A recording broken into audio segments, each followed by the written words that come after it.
So most people never think about ServPro until they need them. And hopefully you don't, because they're known for doing things like showing up after a flood or a fire, or if you have mold in your home. But can that sort of business, can that be the business that creates serious revenue for their franchise owners? Well, in this video, we are going to break down ServPro. We're going to talk about how much money the franchisees are making, what are the startup costs, and if this could potentially be a good investment for you. They're currently ranked at number 15 on the Franchise 500 list as of the making of this video. So let's break it down and see if they are deserving of that spot. If you're new here, my name is Tarek Johnson. I am the CEO and founder of Franchise Empire, where we have helped hundreds of people find, vet, and launch proven money-making franchises. All right, so in terms of units open, how many locations do they have open? They have more than 2,310 units open between the US and Canada, which is that's significant. That's a lot of locations. All right, startup costs. So how much does it cost to get one of these bad boys up and open? The initial investment between $258,000 to $379,000, and that does include the franchise fee of $49,000. There are all sorts of other costs that are included in that, like equipment and supplies and getting your licenses, all that good stuff. In terms of royalties, the royalty ranges from 10% down to 3%, depending upon the amount of sales that you're producing, and there is a 3% monthly marketing fee. Well, I've got some bad news for you, ladies and gentlemen. I was disappointed as well. I know. ServPro, in their FDD, they don't disclose any sort of sales numbers or average sales, which is crazy.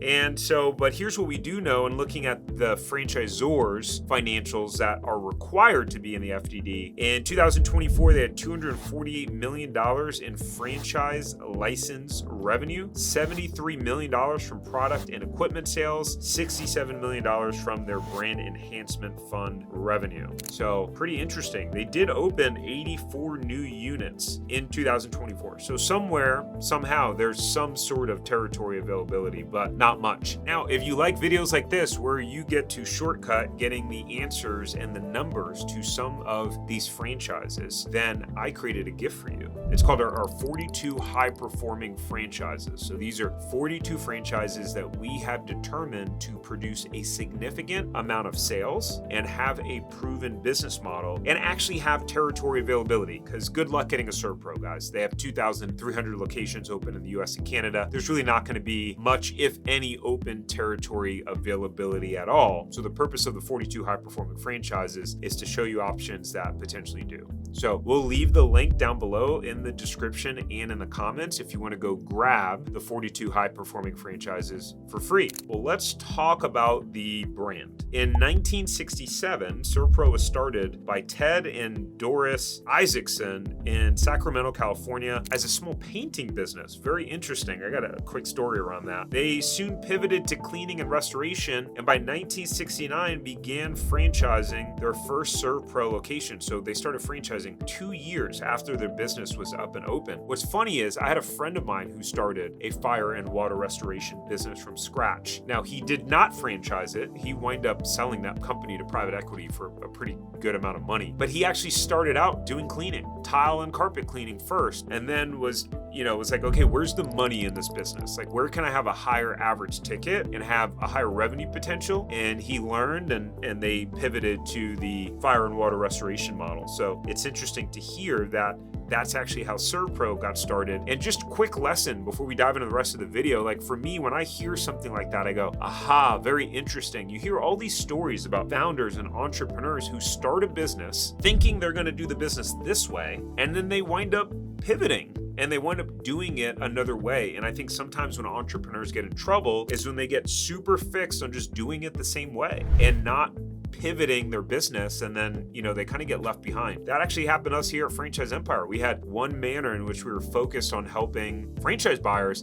Initially, it was creating courses and trainings for people to go out there and find the franchise on their own and just use our tools. And what we found is that, number one, people were getting super stuck trying to find it on their own. Number two, when left to their own devices, they were trying to go find terrible franchises that were really bad, that did not have a proven track record of happy and profitable franchisees. So we pivoted our model to more of a brokerage model where we're actually doing the finding for people. We actually created criteria for franchise brands. Anyways, I totally digressed, and we don't usually do that in this video, but I thought it was a really interesting thing to point out, and hopefully you got value from that tangent. So they're ranked number 1 in restoration by Entrepreneur Magazine. Can you guess for how many straight years? Drop a comment in below. At the end of the video, I'll answer this trivia. And they're ranked number 15 in the Franchise 500 overall, which I mentioned at the beginning of this video. So back to the facts. So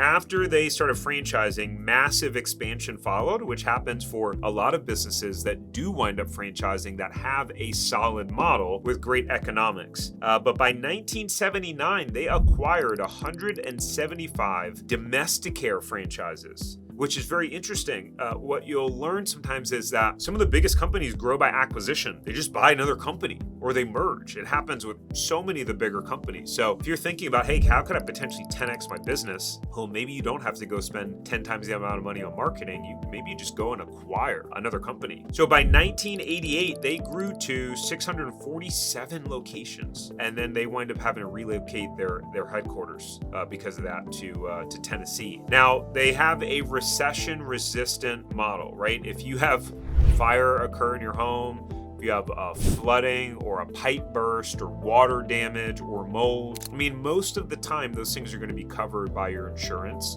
or it's going to be an insurance claim. So it doesn't matter really what's going on in the economy or if people want to spend money or so on and so forth. Like, they can just file an insurance claim. They're going to do it. As an example, I had a chip in my windshield. My wife did too. I learned that in Florida, their insurance companies are required to not charge a deductible to replace your windshield. Did you know that? And technically, they can't raise your rates because of those claims either. I feel like they would just raise your rates for a different reason.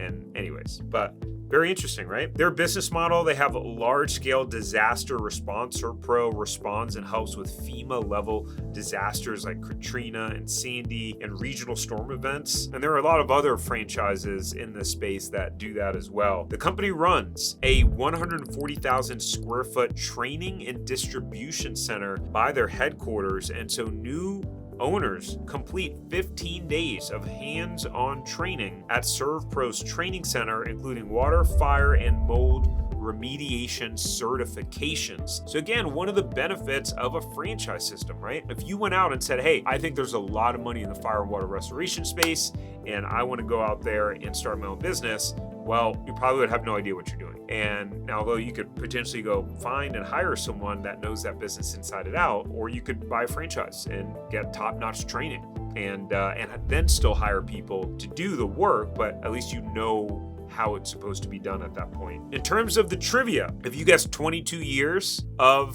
ServPro being ranked number 1, then you guessed right. They have been ranked number 1 in the restoration spot for 22 years, which is kind of crazy. And it just shows like being first or close to first helps, guys. I mean, when we look back, they started in 1967. They started franchising in 1969. So it just shows you, what's the lesson? Don't wait. Whatever that idea is and whatever it is that you want to rock and roll on, like, start sooner than later, because someone will beat you to the punch and they'll get a head start. So if you want to watch more videos like this, where we break down some of the top franchises ranked on the Franchise 500 list by Entrepreneur, then click this playlist here and you'll get to see all of the different videos that we have created and reviewed. Make sure to subscribe before you go. Look forward to seeing you on the next one.